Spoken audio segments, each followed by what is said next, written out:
আসসালামু আলাইকুম। আমি শাপলা হোসেন শাহেলা বলছি। আমি ভালো আছি। আপনারা সবাই কেমন আছেন? আজকে আমরা আবারও গিয়েছি খেতে, যে আমরা ওলকপি উঠাচ্ছি।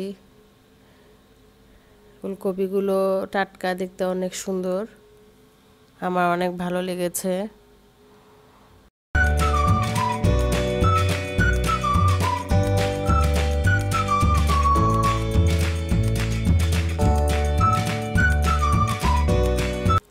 ওলকপিগুলো উঠাতে অনেক মজা, টান দিলেই উঠে যায়। আর ওর গোড়াটাও অতটা শক্ত না, একদম মাটির সাথে লেগে থাকে না।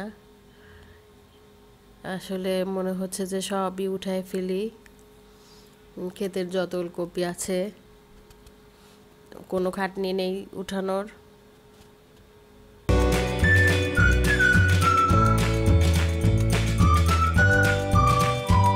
এরকম টাটকা সবজি উঠাতে অনেক ভালো লাগে। আমার তো মনে হচ্ছে যে আমি একদম পুরা খেতে উঠিয়ে ফেলি।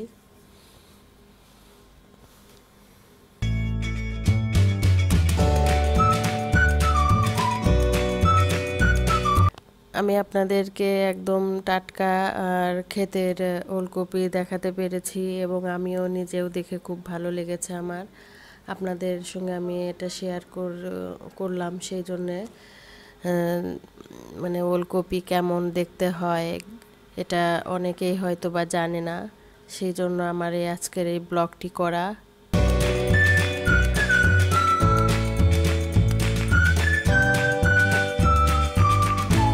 আজকে আমরা ওলকপি মুরগি দিয়ে রান্না করব।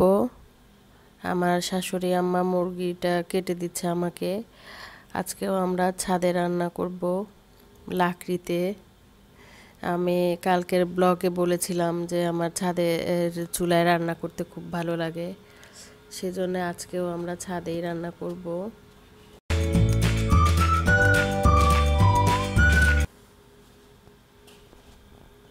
আমি সেই ফাঁকে আমি ওলকপিগুলো কেটে নিচ্ছি। এগুলো আমরা কালকে বিকালে উঠিয়েছিলাম, এর জন্য একটু মরা মরা হয়ে গিয়েছে। ওলকপিগুলো কাটতে খুব ভালোই লাগে। আমি কাটতে কাটতে সম্পূর্ণই কেটে ফেলেছিলাম। সম্পূর্ণ আমাদের অবশ্য রান্না করা হয়নি, কিছু আমি ভাপ দিয়ে ফ্রিজে রেখে দিয়েছিলাম। আর আসলে কাটতে কাটতে এত কেটে ফেলেছি যে লাগেনি আমাদের সম্পূর্ণ।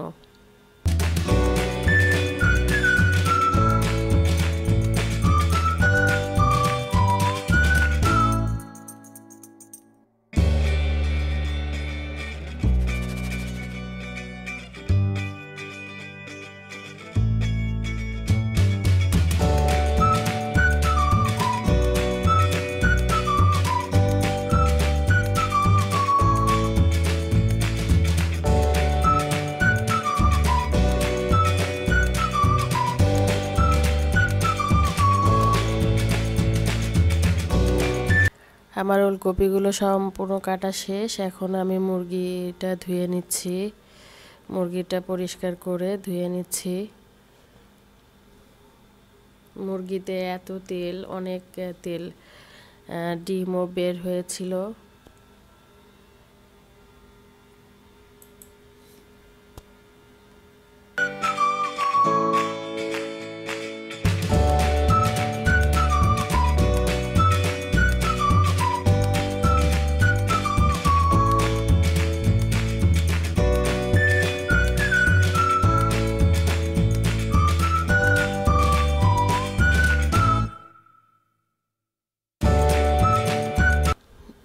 আমি তেল দিয়ে দিচ্ছি।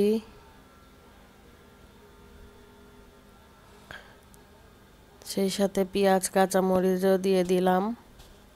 এখন আমি একটু ভেজে নিব। আর ওলকপিগুলো আমি অন্য চুলাতে একটু ভাপিয়ে নিয়েছি। আসলে ওলকপি না ভাপ দিলে ভালো লাগে না, এটার একটা বাড়তি গন্ধ আছে। এখন আমি মশলা দিয়ে দিব একে একে।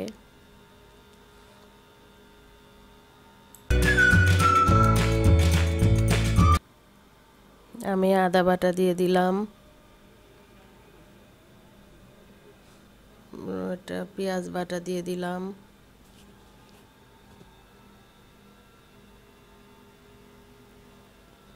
আর এটা রসুন বাটা দিয়ে দিলাম, এটা জিরা বাটা। এখানে আমি সব বাটা মশলা ইউজ করেছি। এখন আমি মরিচের গুঁড়া দিয়ে দিচ্ছি, হলুদের গুঁড়া দিয়ে দিচ্ছি, একটু কষিয়ে নিব।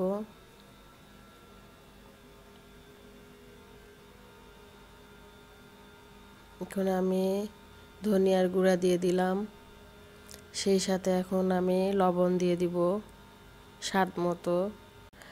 আমি এখানে গরম মশলা বেটে নিয়েছিলাম, সেই বাটাটা দিয়ে দিচ্ছি। আমি সাদা এলাচ আর দারচিনি বেটে নিয়েছি।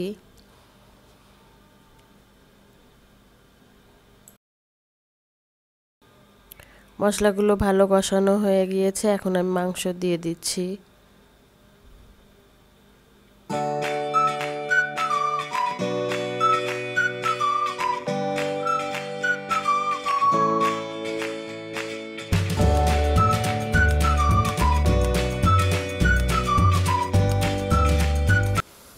মাংসগুলো কষানো শেষ, এখন আমি এগুলো প্রেসার কুকারে দিয়ে দিব, কারণ এই মাংসটা সিদ্ধ হতে অনেক সময় লাগে আর লাকড়িতে অনেক টাইম লাগবে। সেজন্য আমি এখন প্রেসার কুকারে এটা সিদ্ধ করে নিব।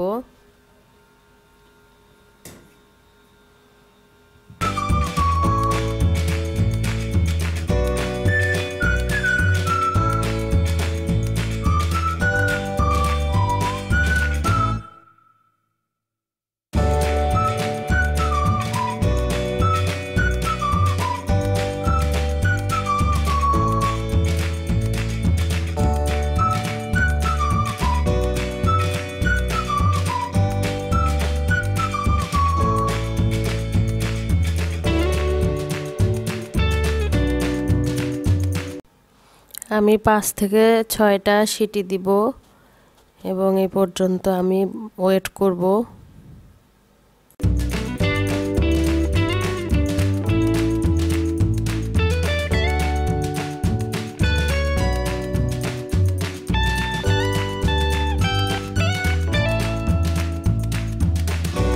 ছাদে খোলা পরিবেশে রান্না করতে আমার খুব ভালোই লাগে। সিটি হয়ে গেছে, এখন আমি নামিয়ে ওলকপিগুলো দিয়ে দিব। আরও 2টা সিটি দেওয়া পর্যন্ত ওয়েট করব। এখানে 2টা নারকেল গাছ দেখা যাচ্ছে, এই 2টা আমাদের বাড়ির সামনে। এই নারকেল গাছগুলো অনেক বড় এবং নারকেলগুলো খুব ভালো খেতে, অনেক মজা মিষ্টি। এখন আমি ওলকপিগুলো দিয়ে দিচ্ছি, দিয়ে আরও 2টা সিটি দিব।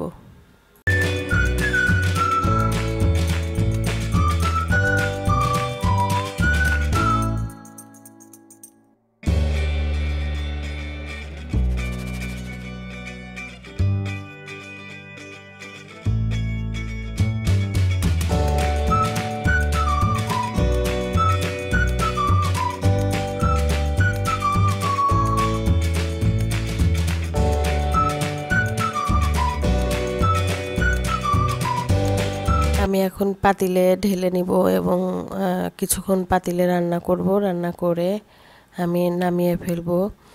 এবং তরকারিটা অনেক মজা হয়েছিল, ওলকপিও খেতে অনেক মজা হয়েছে। আর আমার এই ব্লগটা যদি আপনাদের ভালো লেগে থাকে তো তাহলে অবশ্যই আমাকে লাইক করবেন এবং বেশি বেশি করে শেয়ার করবেন, কমেন্টস করবেন।